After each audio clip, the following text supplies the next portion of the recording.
Korupsi. Satu kata yang membayangi, mengingatkan kita pada kesepakatan gelap dan pengkhianatan kepercayaan. Korupsi bukanlah hal baru. Seperti virus, korupsi telah menghantui masyarakat sejak awal peradaban. Sejak peradaban dimulai, kekuasaan telah menggoda dan keserakahan telah merusak.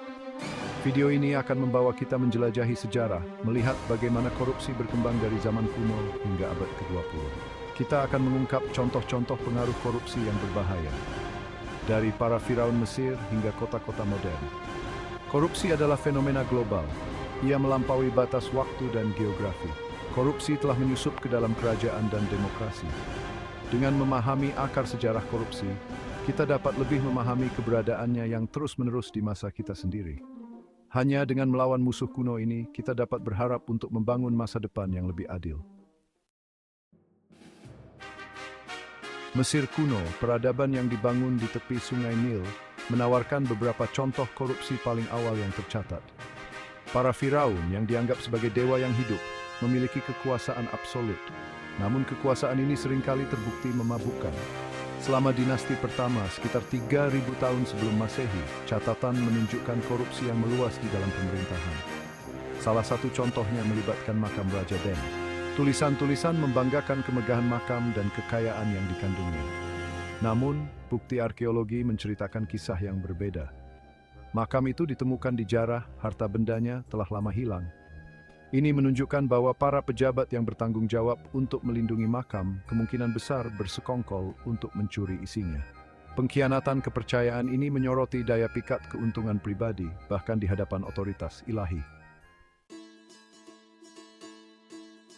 Di seluruh dunia kuno, di lembah Sungai Kuning yang subur, muncul peradaban besar lainnya Tiongkok. Seperti Mesir, Tiongkok bergulat dengan tantangan korupsi. Luasnya kekaisaran dan birokrasi yang rumit memberikan lahan subur bagi praktik korupsi untuk berkembang. Selama dinasti Han, dari tahun 2006 sebelum Masehi hingga 220 Masehi, Konfusianisme menekankan perilaku etis dan pemerintahan yang baik. Terlepas dari cita-cita ini, korupsi tetap ada. Para pejabat seringkali meminta suap untuk melakukan tugas mereka, memperkaya diri mereka sendiri dengan mengorbankan rakyat. Salah satu kasus penting melibatkan monopoli garam dan besi. Industri-industri yang dikendalikan negara ini, yang dimaksudkan untuk menghasilkan pendapatan bagi kekaisaran, menjadi penuh dengan korupsi. Para pejabat memanipulasi harga dan mengambil keuntungan, mengisi kantong mereka sendiri sementara rakyat menderita. Yunani kuno, tempat kelahiran demokrasi, juga bergulat dengan iblis korupsi. Alkmaeonidae, keluarga Athena yang kuat, memberikan contoh yang nyata. Keluarga ini, yang terkenal dengan intrik politik mereka, menggunakan kekayaan dan pengaruh mereka untuk memanipulasi lanskap politik Athena. Salah satu contoh korupsi mereka yang paling mengerikan melibatkan Oracle Delphi.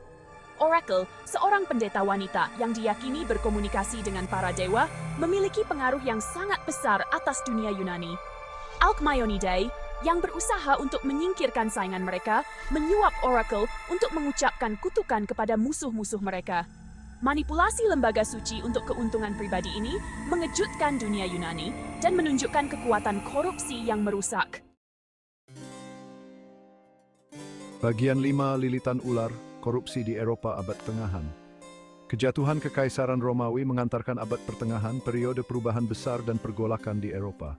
Korupsi bagaimanapun tetap menjadi teman setia. Gereja Katolik, kekuatan dominan dalam masyarakat abad pertengahan, tidak kebal terhadap daya pikatnya.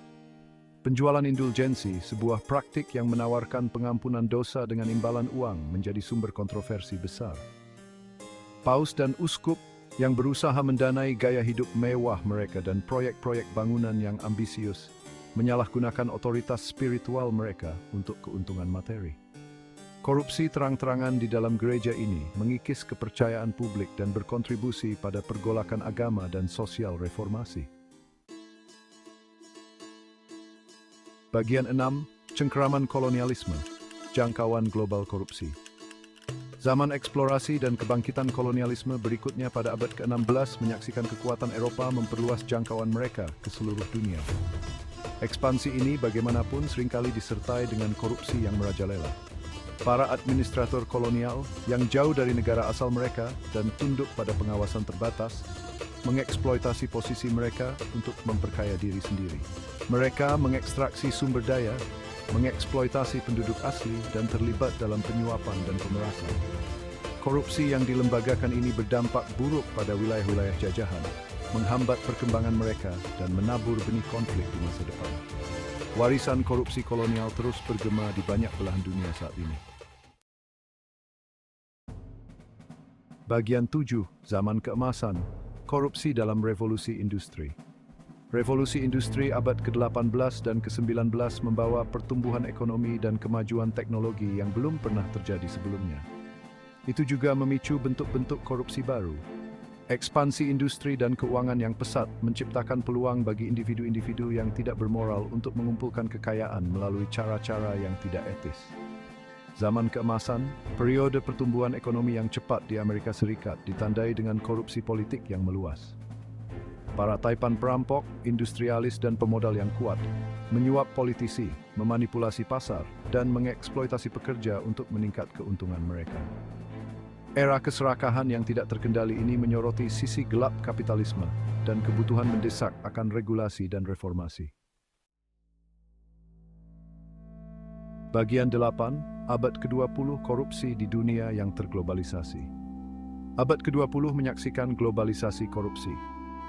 Dua perang dunia, meskipun menghancurkan dalam dirinya sendiri, menciptakan peluang untuk mengeruk keuntungan perang dan aktivitas pasar gelap. Era pasca perang menyaksikan kebangkitan perusahaan multinasional yang seringkali memiliki kekuasaan dan pengaruh yang sangat besar. Kekuasaan ini ditambah dengan meningkatnya kompleksitas keuangan global, menciptakan jalan baru bagi korupsi untuk berkembang. Bank Dunia memperkirakan bahwa lebih dari $1 triliun dibayarkan dalam bentuk suap setiap tahun, dengan triliunan lebih hilang karena bentuk korupsi lainnya. Aliran uang ilegal ini merusak pembangunan, memperburuk ketidaksetaraan, dan mengikis kepercayaan pada lembaga-lembaga. Soeharto dan pro kontra yang ada. Paruh kedua abad ke-20 menyaksikan banyak skandal korupsi tingkat tinggi yang mengejutkan dunia. Salah satu kasus tersebut melibatkan Presiden Indonesia Soeharto, yang rezimnya yang berlangsung selama lebih dari 3 dekade terkenal karena kleptokrasinya. Soeharto dan kroni-kroninya banyak pro kontra di kalangan masyarakat, yang dimana pada zaman itu korupsi seperti sesuatu yang ditutup-tutupi. Mereka menjarah sumber daya negara, membuat Indonesia miskin. Rezim Soeharto menjadi pengingatnya akan dampak buruk korupsi besar-besaran. Bagian 10 dunia yang terjerat, skandal Lava Jato dan setelahnya. Abad ke-21 telah mengantarkan era interkoneksi, tetapi korupsi telah beradaptasi dan berkembang dalam lanskap baru ini. Skandal Lava Jato, investigasi korupsi yang meluas yang dimulai di Brasil pada tahun 2014, mengungkap jaringan penyuapan dan pencucian uang yang luas, yang melibatkan politisi, eksekutif bisnis, dan perusahaan milik negara.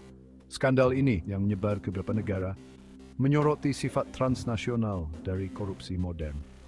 Itu menunjukkan bagaimana korupsi dapat merasuki semua lapisan masyarakat dan merusak lembaga-lembaga demokrasi. Bagian 11, Kesimpulan Pertempuran Abadi Melawan Korupsi. Korupsi bukanlah konsep abstrak. Ia memiliki konsekuensi dunia nyata, menghambat pembangunan, memicu ketidaksetaraan, dan mengikis kepercayaan pada lembaga-lembaga. Dari para Firaun Mesir kuno hingga ruang rapat perusahaan multinasional, pengejaran kekuasaan dan kekayaan telah menyesatkan banyak orang. Memerangi korupsi membutuhkan pendekatan multifaset. Transparansi, akuntabilitas, dan supremasi hukum adalah pilar penting dalam perjuangan ini. Pendidikan dan kesadaran publik sangat penting untuk mendorong budaya integritas. Pada akhirnya, terserah setiap generasi untuk menghadapi musuh kuno ini dan berusaha membangun dunia yang lebih adil dan setara. Karena setiap generasi tidak semua idealisme anti korupsi. Pertarungan melawan korupsi adalah maraton, bukan lari cepat, tetapi ini adalah pertarungan yang tidak boleh kita kalahkan.